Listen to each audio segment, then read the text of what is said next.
Hai, Assalamualaikum. Apa kabar semuanya? Semoga sehat selalu dan bahagia selalu ya. Terima kasih buat teman-teman yang udah mau klik dan nonton video aku. Dan buat teman-teman yang baru gabung di channel aku ucapkan selamat datang dan salam kenal ya.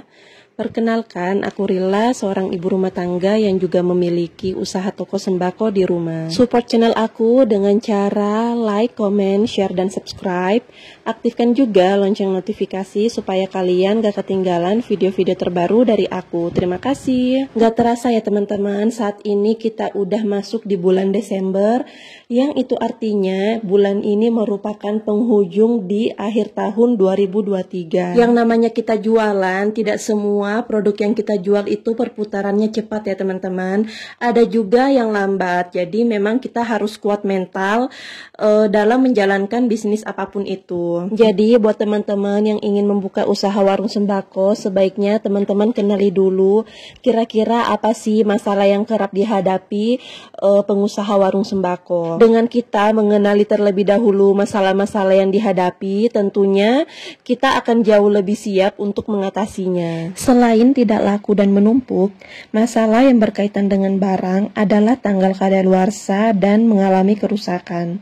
Masalah ini jika tidak diatasi dengan baik akan membuat warung mengalami kerugian yang cukup besar. Nah, jadi untuk barang yang mengalami kerusakan, kita perlu mengetahui terlebih dahulu apa penyebabnya. Mulai dari pengemasan yang kurang baik saat pengiriman dari supplier, atau rusaknya karena hama seperti kutu, tikus, dan lain sebagainya. Nah, jika sudah diketahui akar masalahnya, kita pun harus mudah mengatasinya teman-teman, mulai dari memantau pengiriman secara langsung sampai menyediakan alat-alat pengendali hama. Mungkin di antara kita banyak juga yang berprofesi sebagai pengusaha warung sembako, dan tidak sedikit juga yang bisa berhasil sukses dan kaya dengan mengandalkan usaha bisnis warung sembako yang kita jalankan. Di video kali ini saya akan menceritakan suka duka menjadi pedagang warung sembako, khususnya pedagang warung sembako di dalam perumahan. Pertama, mungkin sukanya dulu kali ya, biar teman-teman yang punya keinginan membuka usaha warung sembako bisa termotivasi dan segera terlaksana membuka usaha warung sembako secepat mungkin. Enaknya jadi pedagang warung itu, kita punya usaha sendiri. Yang namanya usaha sendiri, mau kecil atau besar, kita tetap bosnya. Tidak ada yang mengatur, tidak ada yang nyuruh-nyuruh, dan tidak ada yang marahin kita. Pokoknya semua terserah kita. Kemudian yang kedua, karena aku udah pernah merasakan kerja kantoran, pergi pagi pulang sore, bahkan kadang pulang malam. Dan setelah aku memutuskan resign dan membuka usaha warung sembako, aku merasakan setiap hari adalah hari libur. Banyak juga pekerjaan rumah yang bisa aku selesaikan dengan santai karena aku membuka usaha warung sembako ini di rumah aja ya teman-teman. Sambil nunggu pembeli datang, biasanya juga aku disambi beberes seperti ini ya, merapikan produk-produk yang baru datang. Dan kalau misalnya aku lagi santai, biasanya aku juga disambi nonton TV, main HP atau main laptop gitu ya teman-teman. Dan kalau misalnya aku lagi mood buat ngonten ya aku kontenin aja seperti ini. Kemudian enaknya lagi kita bisa menabung setiap hari meskipun nominalnya recehan, tapi kalau dikumpulkan sedikit demi sedikit itu pasti akan kelihatan banyak juga ya teman-teman. Nah, untuk challenge budgeting aku juga itu aku termotivasi dari channelnya Mam Iwi Daily, terus sama Mama Ika, ada juga Mbak Gita Fenri Diary.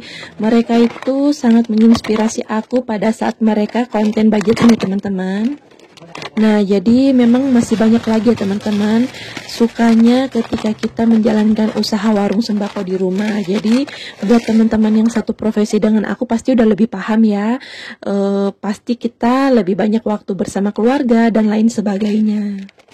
Nah, kalau untuk dukanya itu sebenarnya bisa dibilang cuma satu ya teman-teman, dan pasti teman-teman udah bisa menebak itu apa ya. Jadi yang pastinya adalah hutang piutang di warung sembako.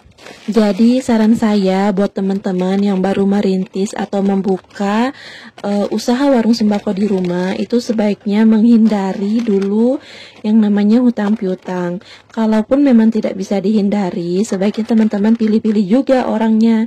Minimal teman-teman udah tahu pekerjaannya apa, tinggalnya di mana, terus perilakunya seperti apa. Nah, terus juga dibatasin juga ya teman-teman, jangan sampai melebihi dari 100.000.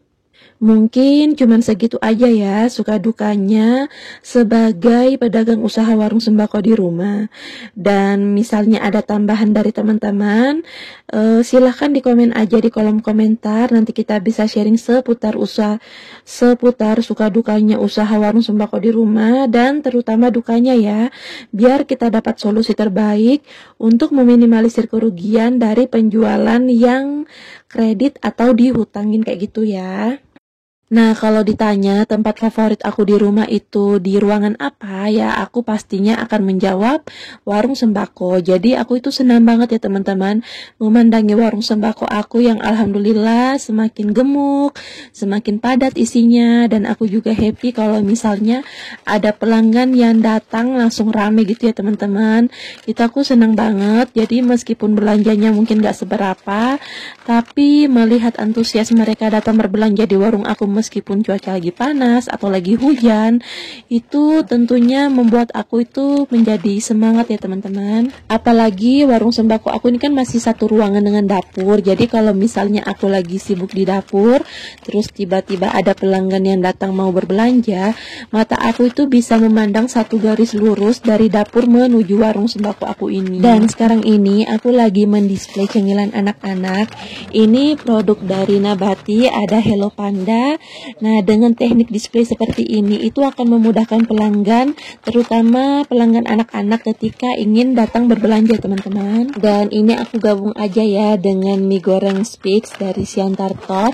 Kemudian juga ada cemilan crispy. Nah, kalau crispy ini aku belinya di pasar ya teman-teman. Ini nggak ada di Indogrosir atau belum ada juga salesnya yang datang ke rumah. Jadi seperti inilah kurang lebih aktivitas aku sehari-hari. Nah, kalau misalnya lagi sepi, biasanya aku rapi-rapi warung. Nah, tapi kalau misalnya pada saat aku mendisplay makanan terus tiba-tiba ada pelanggan aku yang datang berbelanja, ya pastinya aku layani dulu ya teman-teman. Jangan sampai mereka merasa terabaikan. Nah, terus kalau ditanya kenapa nggak aku rapikan cemilannya di pagi hari sebelum ada pelanggan datang, nah pastinya setiap pagi tuh kita rapikan ya teman-teman. Terus kalau pagi biasanya aku merapikan mie instan sama telur, itu aku refill. Terus kalau malam itu aku turunkan lagi stok-stok yang ada di atas, aku turunkan ke bawah. Nah, kalau untuk jam-jam segini tuh ya kan santai aja ya teman-teman, aku rapikan. Kalau misalnya ada rak yang kosong, itu langsung aku display dengan cemilan anak-anak. Nah, ini teman-teman cemilan yang belum sempat aku unboxing. Nah, itu aku ada suami aku ya teman-teman, dibantuin lagi menata cemilan yang bukan cemilan sih, itu mie instan disimpan di atas ya teman-teman, di atas etalase buat stok. Nah, ini juga ada produk dari Mayora, ada bembeng. Nah, ini disimpan juga teman-teman di sini supaya rapi. Jadi ini adalah suami aku, dari beliaulah aku tahu kalau ternyata dari YouTube itu kita bisa berpenghasilan. Dari beliaulah aku jadi termotivasi juga untuk membuat channel, dan berkat beliau juga menyisihkan sebagian uangnya untuk membelikan aku tripod dan menggantikan aku HP. Alhamdulillah aku bisa konsisten dan fokus di YouTube sekarang ini teman-teman. Dan pokoknya apapun yang aku inginkan itu selalu beliau usahakan ya teman-teman. Dan di saat aku sibuk pun beliau nggak akan gengsi untuk membantu aku di warung sembako ini. Oh ya teman-teman, doain aku dan partnerku ini ya, suamiku ini, semoga kami segera bisa diberi keturunan oleh Allah Subhanahu wa Ta'ala, karena ternyata di tahun ini belum rezeki kami ya teman-teman.